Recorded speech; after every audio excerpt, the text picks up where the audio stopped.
September is Founders Month, and we are learning about some of our founding fathers through the What is the Declaration of Independence book.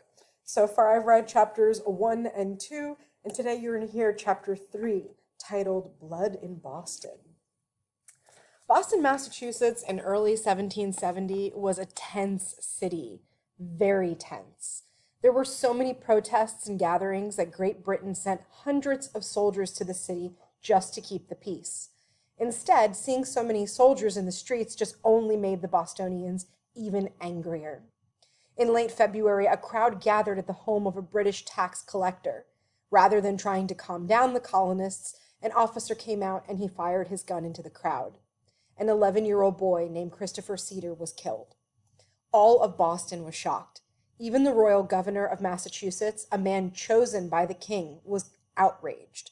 A record number of Bostonians attended the boy's funeral, and the sad event was as much a political protest as a time to mourn the death of a child.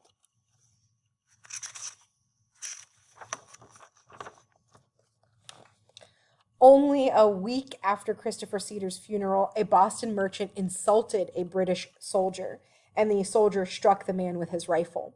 In a flash, 200 Bostonians were at the scene, and then a few more British soldiers arrived. Suddenly, the crowd began to throw sticks and stones and snowballs at them. When one of the soldiers was hit, the others pointed their guns and began firing. 3 colonists died on the spot. One was Crispus Attucks, a sailor of African and Native American descent. Of the 8 wounded, 2 died within days.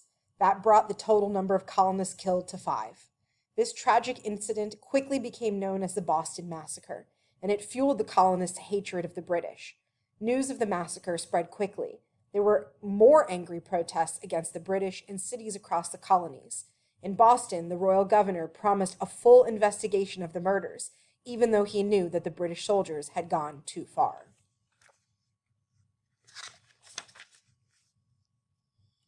Eight British soldiers were brought to trial for the murders.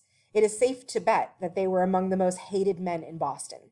Probably many colonists hoped that they would hang for their crime, but the soldiers' lawyer was determined to see that they received a fair trial. And who was that lawyer? John Adams, an important character that we will see throughout this story.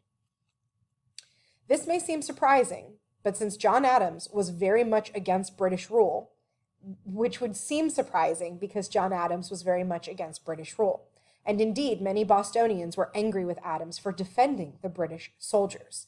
But Adams felt that everyone deserved to be fairly represented in court, so he took the job, even after getting death threats. In the end, the jury decided that the 6 of the 8 soldiers were not guilty.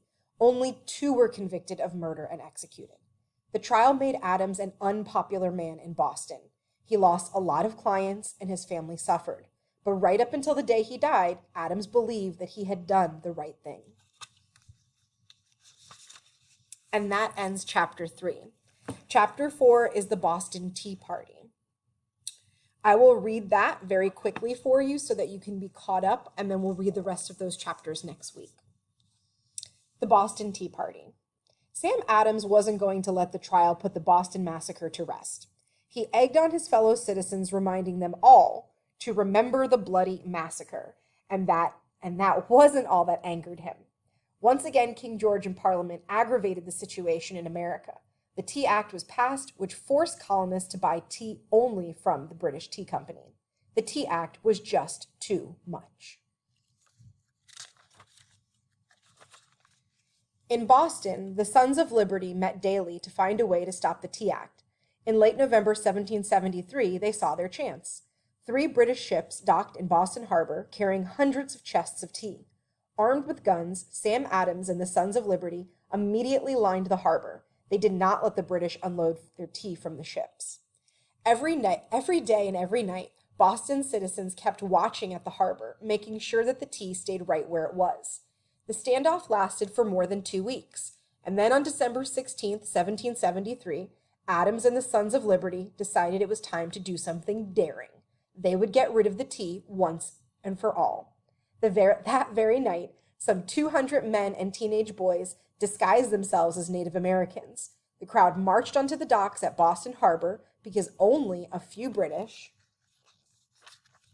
soldiers were guarding the docks and ships. They put up no fight. They let the large armed crowd board the 3 boats, and in 4 hours, the protesters dumped over 300 crates of tea, 46 tons of tea leaves, into the bay. There was one heck of a tea party that night.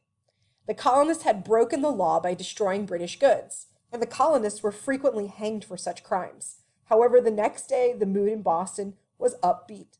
The rebels felt that they had sent an important message to the king. They weren't going to stand for iron-handed control of the colonies anymore. Everyone involved in the Tea Party kept quiet about his part in the event. The men refused to admit anything when questioned by the British authorities. This was a time long before email, before telephones, even before telegrams. It took a month for the news of the Tea Party to reach Great Britain. And when King George was told about it, and told about all the wasted tea floating in Boston Harbor, he was mad, boiling mad. So there's a part here that I skipped over that I'd like to share with you before the video ends, and that's who are the Sons of Liberty. So Samuel Adams was from Boston. He was a representative in Massachusetts legislature when the Stamp Act was passed in 1765. His cousin was John Adams, who later became America's second president. My apologies. Samuel was much more hot-headed than his cousin was. He was a leader of a group called Sons of Liberty. It urged colonists to rebel against Great Britain and unfair taxes. Other members included were Patrick Henry, Paul Revere, and John Hancock. These men met secretly to come up with ways to fight the king. The Sons of Liberty used propaganda to feed the anger of the colonists. Propaganda is information that tries to convince people of certain ideas. Adams and his friends used posters, newspaper cartoons, and even pamphlets to show how unfair the king was and how unfair his laws were. Sam Adams had a knack for stirring up crowds. Sometimes this led to violence. Sometimes British custom officers were captured, they were tarred, and they were feathered. Colonists would pour hot tar on them and then cover them with feathers. And the homes of some British commissioners and military leaders were destroyed. Not all the Sons of Liberty were in favor of these violent acts, but America's freedom from Great Britain and King George III was Sam Adams' only goal. He was one of the most popular and most important leaders of the American Revolution. Thank you for listening to Chapter 3 and Chapter 4 of What is the Declaration of Independence?